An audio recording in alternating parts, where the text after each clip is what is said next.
Just want to welcome everyone to the Fairdinkum webinar on AI Security Day. I'm James Jakubowski. I am joined by one of our account managers, Alan Zimbalist, and one of our Fairdinkum partners, John Yakino.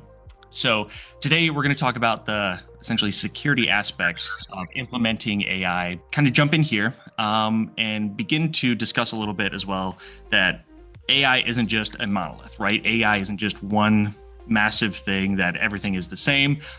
There are tools pretty much that you probably already use, some things like ChatGPT to create and generate responses.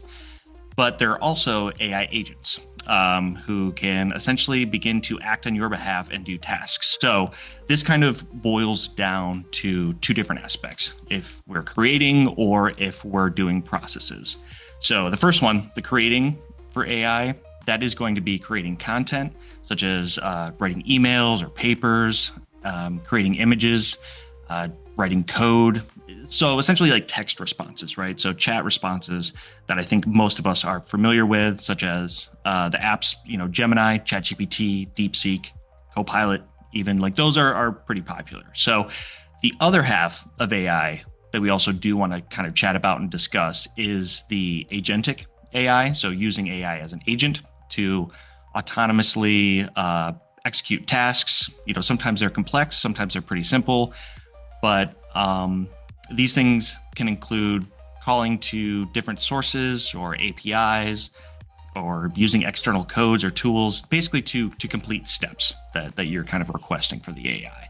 So most often this is thought of as kind of being bundled in some sort of service that you're going to pay for, just because they're a little bit more complex than generating requests from just chats that you have. So you can think of these as monitoring system anomalies within an antivirus to essentially address threats without human intervention.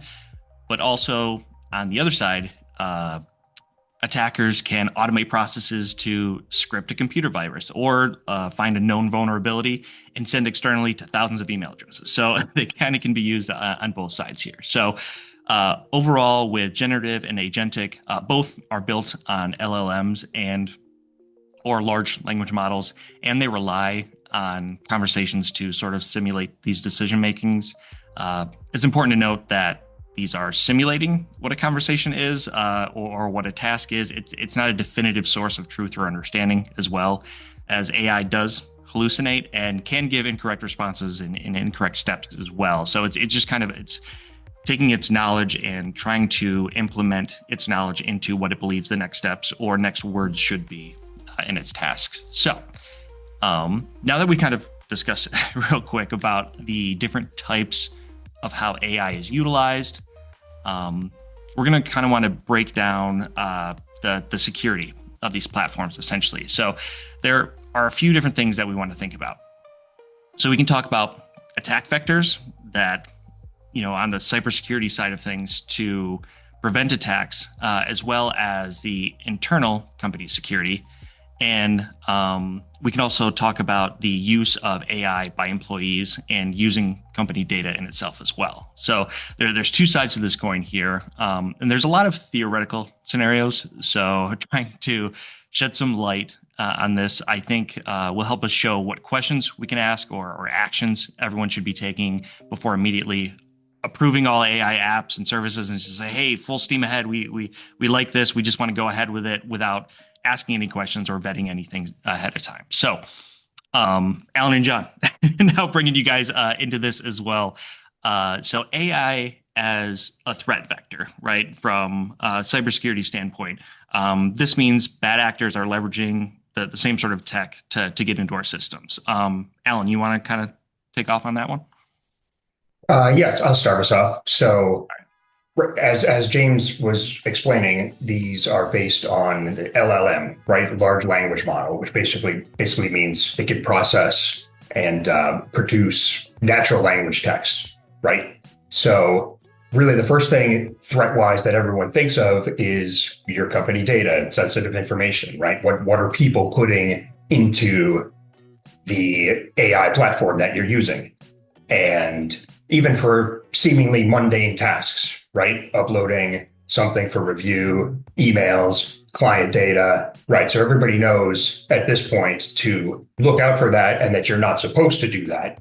But it's difficult to get people to not do that and just keep maintaining awareness. So one of the first biggest threats, of course, is the privacy and other consequences of getting the wrong type of data out there. Because what happens is the data is held within the memory of the system. And, you don't know what is going to happen with that data afterwards. There are some, legal documents that protect your data, but it's still out there, so it's always good to use an enterprise level platform, which can do that. But really the number one threat to start off with is you got to control what people are putting into it and make sure everybody knows what not to put into it. Another big threat would be malicious code. You think about how can malicious payload be delivered? Email's a great way. Well, so are these AI agents now. So there could be various ways where something bad gets in. You might be prompted to download something. If there's a compromise on the source side, it might actually be giving you instructions for something that actually are missing steps or have security holes in there. So you really have to be very careful with the information you receive, and if it's prompting you to go to a file or run this type of script language, it's very could be very dangerous. Yeah, and that's a really good point, Alan. I think it was always a case for concern with the generative AI, where users would have the ability to ask ChatGPT or some other generative AI to create a code to do something for them. And then there's a potential, as James mentioned earlier, where the LLM may hallucinate and maybe the code has some inconsistency in it or some error that then generates some malicious activity on the user's side. I think one of our safety nets then with generative was that the user would have limited permissions, especially if we're talking about a corporate-owned device. So they might have limited risk there because they would maybe try to run this script and then it would get blocked because of their permission level or some other preventative measure. And I think this really has ramped up over the last couple of months with agentic AI. And now that it has local system access, so for example, Claude Cowork, the way that it's installed, it needs local system admin access. Once that's granted, you could think of that as Claude really having more control over a user's computer than the user would. The ability to create custom tasks and do activities within the system level that a user couldn't do on its own. And that's really where the risk comes in that not only can the user ask for something, but now Claude can create that script for them, run it, schedule it, and have it bypass their current security level. So really, that's malicious. I would say that's unintended maliciousness, different from what you talked about earlier, where there might be some code that's pulled down that the LLM thinks that would be helpful to help that user reach its goal for the prompt that it asked, and it unintentionally downloads malicious or a virus or some other malware, where this might be malicious in just the way that it actions. So I can think of a case where a user might ask a generative AI to help them clean up their file system, and instead of focusing on the directory, AI takes that to the next level and starts trying to delete older files within a company share. So even though that's not a true malicious action, the consequences or the outcome afterward is malicious in that data can be deleted, things can get rearranged, hopefully reversible with the right backups, but that may or may not be the case. So I think the real danger, and again, we did want to preface this webinar in saying, we're all for AI. Obviously, it's going to be unavoidable. AI is coming down really quickly. It's improving very quickly. And we're really at those initial stages where it is helpful, but there isn't the guidelines yet to keep it as safe as we'd like it. So I know that, personally at Fairdinkum, anytime a request comes from our client, or we feel that a client might be looking towards introducing LLM and especially agentic into their environment, we're advising that we have a discussion about it before we move forward. And again, kind of lay out all these outlines that we're going over now. So something to definitely think about is the intentional, accidental malicious code download, but also the accidental creation of malicious code just by a regular user. I was going to say at the beginning of this one, Alan actually kind of jumped in a good spot as well, just talking about even being careful about what you upload. But it's not just, you might be uploading and you might think everything is secure as well, but like the back end that can suddenly be compromised, right? Because we're hearing so much more and more about, hey, these data compromises. Potentially these platforms will train on the data that you upload, but then that data isn't like readily available or visible. But even the governments can seize this data as well if it needs to, or actually like threat actors can get in there and potentially say, tell me more about this project, and then maybe you put some specific information about the project. Maybe it was behind an NDA, or there's some information that they can pull out from AI just because AI was trained on the documents you had uploaded too. So it's like there's just a lot of different threats, and just in general a lot of things to discuss when it kind of comes to this. And just, even though you might have vetted a good source of AI in a platform, that still doesn't mean that platform will never try to be compromised, because I'm sure even more and more they're trying to get all that information, that data. Yeah, and just really quickly too on your point about the uploaded data and how it's trained, it is important to review which licensing level you are getting. So if you are moving forward with an LLM, you want to make sure that you're choosing a plan. So typically it would be their enterprise plan or their team plans. There's just so many different ones nowadays. But you do want to verify that you're using a plan that excludes your data from training that model specifically.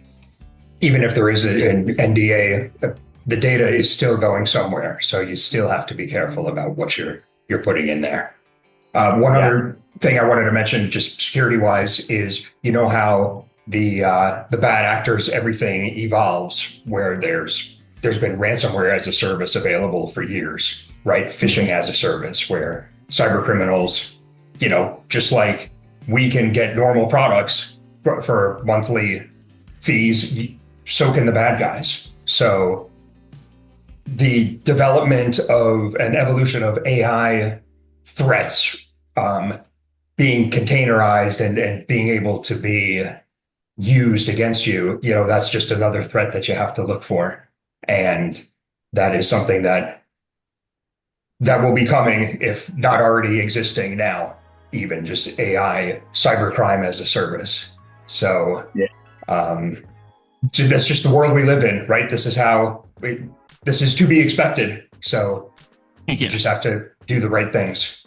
So basically, like, even with these, right? So we used to think of phishing as something, someone has to go in and try to do research on this person. But now with the AI capability for this, just on the threat vector side, they can scour the internet for any information about your company, CEOs, finance people. Even with LinkedIn, they get images. They put together all these items, so we can be mimicking deep fakes of images, people's in different locations, of different documents, voices of people, if they're talking in a video, kind of promoting, like, technically even this webinar here, right? We're going to post it on YouTube. Potentially someone can train AI on this video to impersonate me. It has my face, and it doesn't need a lot of data. It's only getting better and better, where, probably 20 seconds of video is enough for it to make something somewhat, convincing. So, and then from that, it can just send out blasts of emails to different people in the company as well. So it's becoming like so much easier for these cybercrime as a service places to create some sort of a product that's really it's getting money in their pockets and compromising your data. If you think about it too, just the pool of malicious actors has increased because of the ease of being able to do this. As Alan mentioned, ransomware as a service had been around for a long time, and you basically go into a portal and subscribe to services, but you needed some amount of technical knowledge to do that. And with agentic AI, it just opens up to any malicious actor with an idea to do this really has all those resources in front of them to just have their own kind of autonomous, malicious actor group go out and start doing these attempts. So really, the technology is getting better, the pool is growing. So right now we have to be as vigilant as possible to just secure users, employees against these threats. So I guess like as a summary on this side as well, one of the biggest things I feel like with a lot of our cybersecurity talks as well is just education. That can't be said enough. Letting people know, hey, these things do exist. So it's something that we can chat about. We can keep a lookout for. Maybe we're getting those couple people that potentially don't know it exists, and they're the ones that it potentially like slips through the cracks on, and so they can actually stop realizing the malicious items here. Also, just in general, setting standards or expectations for employee use of company data and AI, being upfront about that. Don't just say, oh, people know, they'll be okay. Treat people like they don't know. Because worst case scenario is they're educated. Best case scenario is they stopped doing potentially bad items with AI, company data, or compromising their direct system itself too. So along with that, reviewing the AI task, we talk about hallucination of AI. It's not always correct. So always have that human interaction there. And yeah, just now more than ever, creating those base level security standards. I know that there's places that we talk to or new companies kind of coming in saying, hey, my previous IT didn't really do good with security standards. How can we increase everything? So we're talking making sure security monitoring is set up, making sure MFA across all platforms, not just your business, but even personal platforms, secure passwords, right? Making sure they're complex, update everything, because patching devices now, AI can search for vulnerabilities, 0-day vulnerabilities immediately. So vulnerabilities that are happening now that are fairly drastic. So keeping up to date on those items is just more and more important. Actually, I was just going to bring up one more thing. Is just if a company's looking to invest heavily in AI, I think it is important to look at your overall security stack, and then it's probably a better time to enhance those security. Things like Threat Locker, some more elevated security restraints. So applications that are actually compartmentalizing programs on users' devices, just to try to keep that AI contained if you're not setting up kind of a test environment or something similar. So yeah, really important to evaluate your risk, your security stack before we start introducing new applications that have added permissions.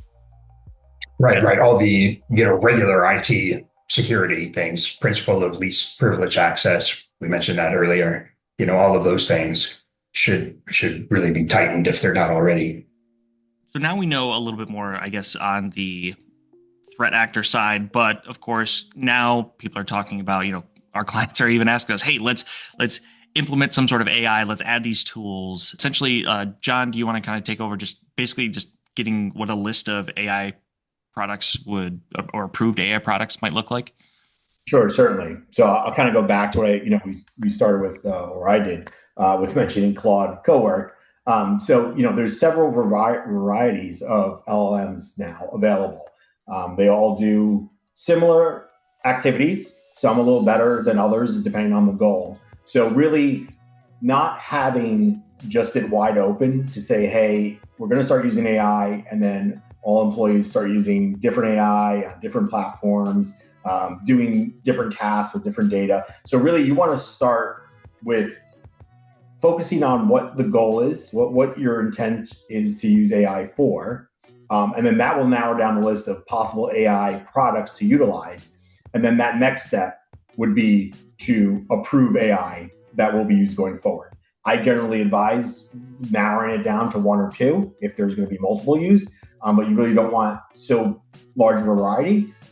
So having that approved AI list, it lets employees know what they're allowed to use within the corporate environment. It allows your IT vendor to vet those products. So we're making sure they're SOC compliant. We're making sure that the license type that's being purchased is correct. As I mentioned before, that you're using a license type that does not share your data to train on models.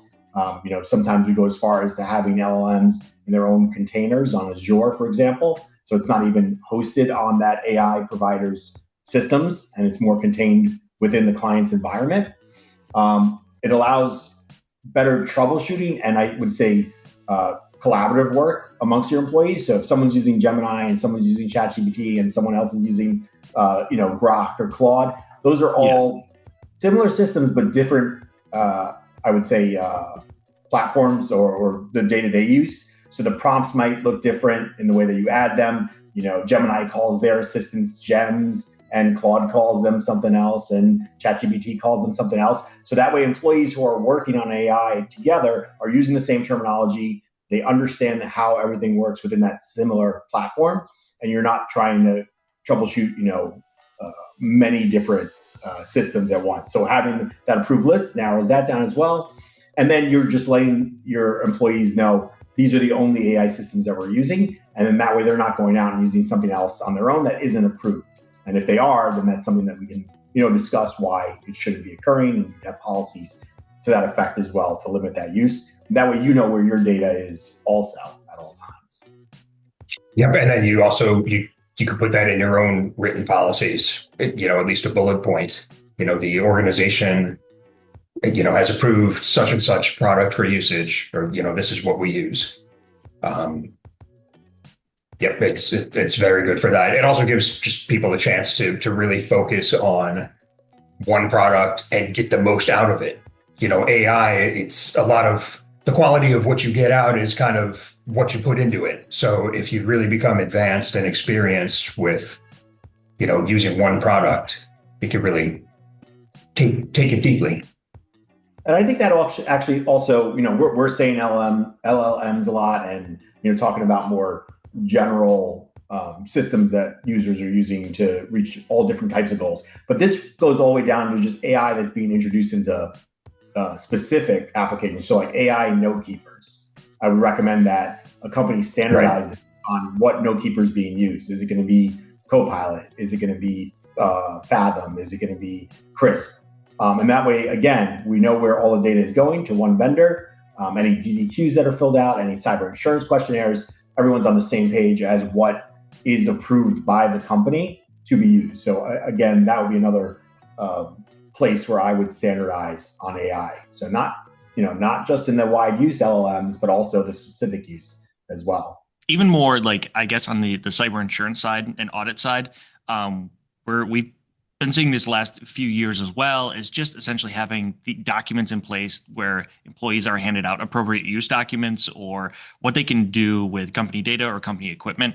That's just a good thing to have in general, but AI also makes it very clear where you can list in an appropriate use document. Essentially, it's how you should be handling either client data or PII, personal identifiable information, or like HR data or finance data. Like it's a clear way where a company can say, hey, we take this seriously. Don't just throw around our stuff wherever you want to. You can use it for these reasons in terms of AI. You can use it on these platforms, but never have something with someone's social security. Never have someone, with executive information in it, right?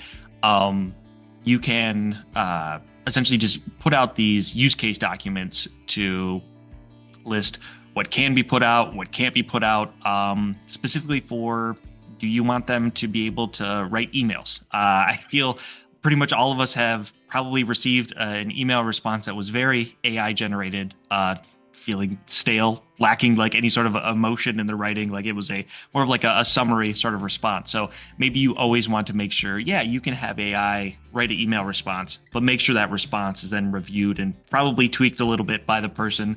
I guess number one, so they know what they're sending out. They don't just allow AI to send out an approval or any notes on some things, but you still do have that human interaction, that human element in there. We've said it a few times here, just never allowing AI to just complete work without the official human review ever. whether it's editing, let's say an Excel document with some financial numbers, you're asking it to do to create some formulas. Yeah, it can put that in there, but go back in there, check, make sure it's correct. Most of the things that we do see people use it for in an honest way is those meeting notes, those summaries, those to-do lists, just because it is so good at creating a large amount of information, doing it a lot smaller, more concise. They even will list out different people that were in the calls, what they had said in the call, and then who was assigned to different tasks as well. So that's like one of those ones that I feel like we're seeing a lot of people utilize is those meeting notes and summaries. And then just one of the last things as well to create documentation about for use cases is not giving it full permissions to a PC. Those local installs of Claude. It's just really exploded a lot in the last month or so, within the news. But then a lot of people were saying, okay, I can have a local version. I can do whatever I want. But there's a lot of those permissions that are risky. So it's really scary, especially for us on the IT side of things. Again, it is developing so fast and it is in high demand, but it also comes with a lot of risks, especially with those local permissions that are needed. So really stressing the conversation with your IT provider to make sure that you have that security in place. And then just really back to a quick point that you had also made, James. I think it's worth it to have it. Well, if a company doesn't have an AI policy currently, I think it is important to create one.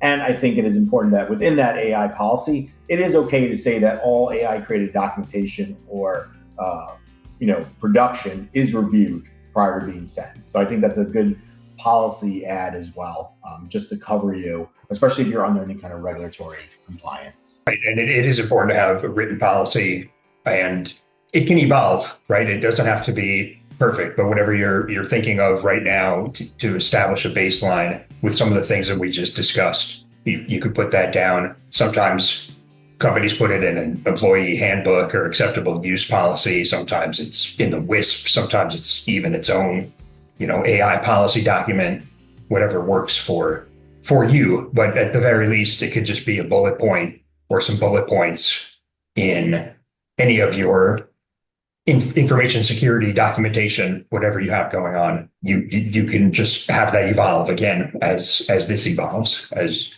you work with it within your organization. Yeah, and I think it would also be worth it to review your current policies and just see where AI may fit into that wording as well. I can think an example for one is there's a lot of policies, IT policies or data handling policies that specify where passwords can be stored or entered into. And I can think of examples now with Claude Cowork, where if an employee was writing a script or it needed access to some other system, which I wouldn't recommend doing, but if you were to do that, there should be a policy in place that lets employees know they shouldn't provide passwords to AI, even if it's running a task for them. So things like that, a full review of your IT policy and just see where policies on the correct behavior with AI as they correlate those existing policies is helpful as well. Also think about this for yourselves, in your personal lives and, your personal computers and family and people playing with AI and all this. If you're doing any of that, you may want to take a look again at what permissions you've already given your products, or uninstall them and reinstall them again and see actually what's happening. And just maintain awareness. So your personal information on your home computers, is also less at risk. Getting this information and having these questions like as soon as possible. I guess the goal is to kind of have these answers in place for permissions is way better at the beginning, because then you can make sure permissions are really locked down to different locations or like documents or information. Because if you're trying to pull this information back out of AI's memory, it's pretty much impossible. Like when it has it in its memory, if it's being trained on it, especially, that training you don't have any control over overall. With chats, potentially you can still delete chats that you might have with the AI platform itself. There's a gray area if that information is actually deleted. I feel like we're finding more and more that yes, that information is still there. whether it's just deleted on your side visually. So maybe you asked it some questions and you wanted to delete it. Well, either on the company's back end or someone else can kind of get in there and still see, oh, well, you had these conversations and these are the responses. So just locking down that information and also those permissions ahead of time, super important. Reduces those, attack vectors and clearly states, what you guys expect. So I guess one last thing I would say in terms of this is just creating, let's say someone does have an admin account and they want to run something off from AI. So you're potentially creating those lower level permissions or user accounts if we're talking about some agents. So I can see in the future some agents potentially needing some sort of network access. So this is something that we might need to look into a little bit further, but creating just a viewer access, creating like a, if you want to call about it, like a Claude Active Directory user, a Claude user that's on the network, and maybe it can just like view certain folders, and it can go in and it can gather items and it can give you information responses from that. Instead of using your account or your permissions, it has a very low end, and we can also like block that at any point in time just to cut out any sort of access. I think the really good point there is that wherever you're using, and again, this is more for the agentic side of things, when you're using generative through a web-based web portal, there's still the risk of being able to upload, but that system doesn't directly have hooks into your local system. With agentic, that system is fully entrenched into your local device. And as James mentioned, whatever permissions you have, file access, shared folders, etc., it will have access to that data if you have access to it. Now, there is and again, I'll put this kind of, I don't want to cause like a panic, but even though there is, Claude, for example, and again, Claude's really the big one these days, and that's why we keep referencing it. Claude will ask, is it okay for me to access this folder? But I don't think many users realize that Claude already has access to those folders.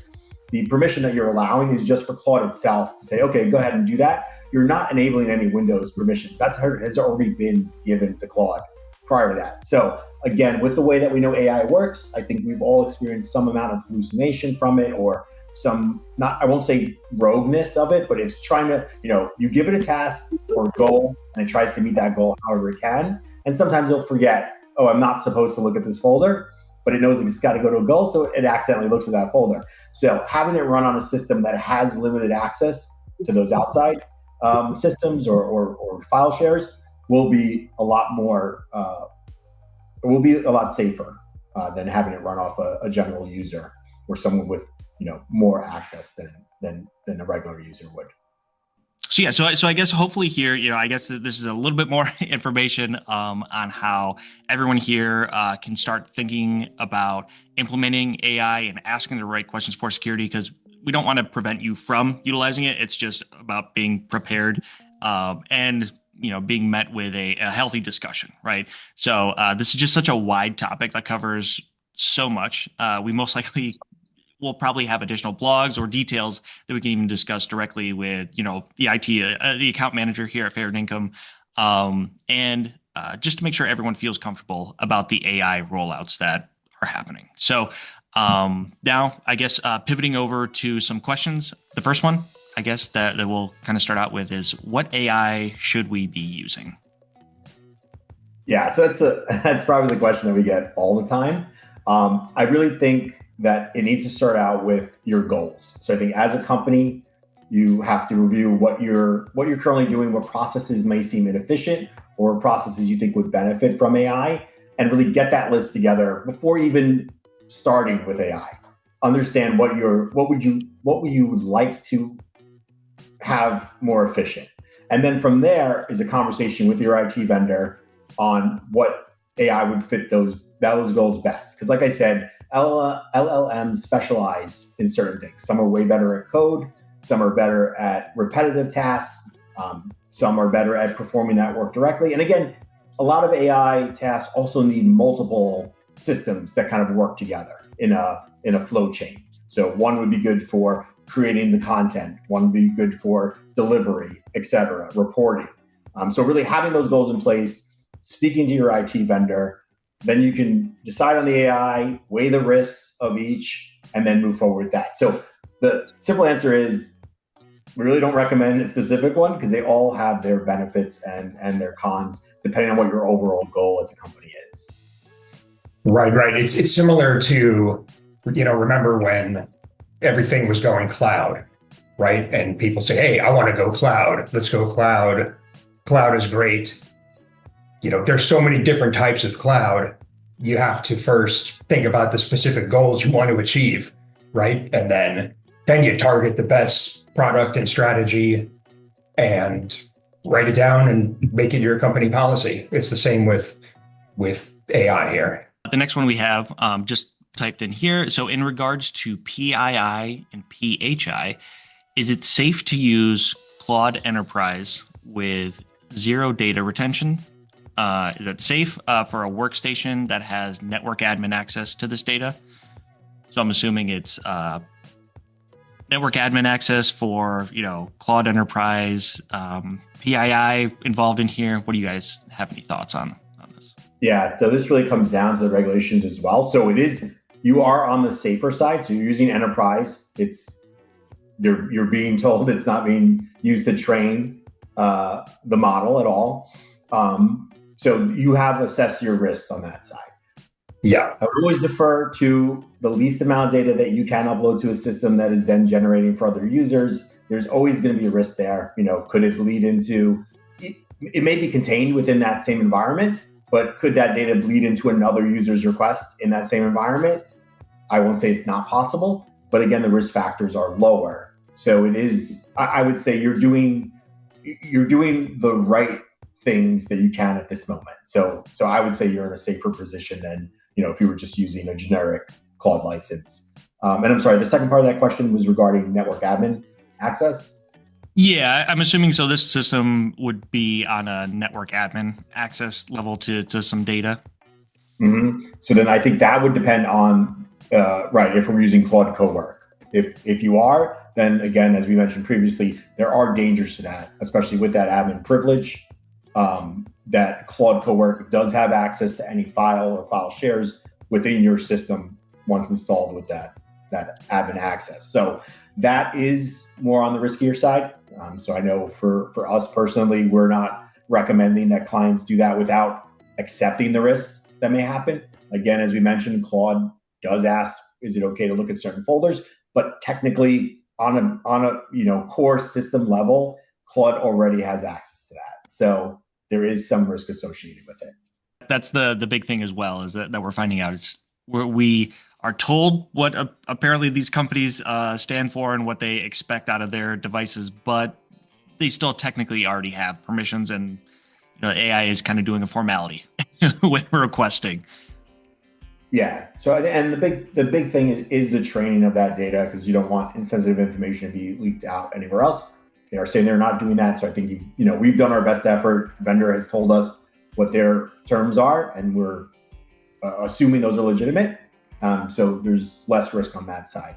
So another one that we have is, so I guess, do we have sort of like, what is a good vetting process for an AI platform? I guess is this one. What would be some things that we should think about or kind of take into place? Sure. Yeah. Well, you definitely want to grab whatever documentation that platform is providing already about their controls and their, security compliance and all that. Yeah, you definitely want to check any of their certifications, so SOC 2, ISO, any of their security documents. Every vendor will provide them. Sometimes they're listed on their website. Sometimes you need to reach out to their support desk to have that. And you'll find things like their penetration testing schedule, their breach notification policy, et cetera. Because those are other important factors that you want to look into. Is if there is some, especially if you're utilizing an enterprise plan where we'll just take ChatGPT, for example, where it's being hosted on OpenAI's systems. If there is some type of breach, you obviously want to be notified within a reasonable amount of time, so that then you can enact whatever incident response plans you have that are related to third-party breaches. So, yeah, you definitely want to check all of that documentation when vetting. I would say it is best to stick with more of the name brand providers. There's a lot of small AI companies that are popping up. It's just they're not always as diligent in their security certifications as the bigger companies. And again, these are all things that you're going to weigh risks against. So everything has a give and take, like most things. They may do exactly what you need done to create that efficiency or that automated process that you're looking for.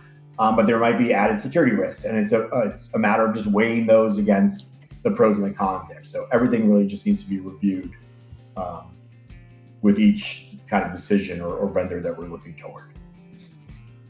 Yeah, and I think one of the things as well is actually looking up honest, genuine reviews and feedback of people utilizing these apps, because most likely you're probably not the first person that's ever heard of it. So more and more now, the video is kind of being one of those key takeaways where people can give some honest information, because reviews, again, AI bots are writing those, right? So we can't really take those as, 5 stars, it's been awesome for me and my company.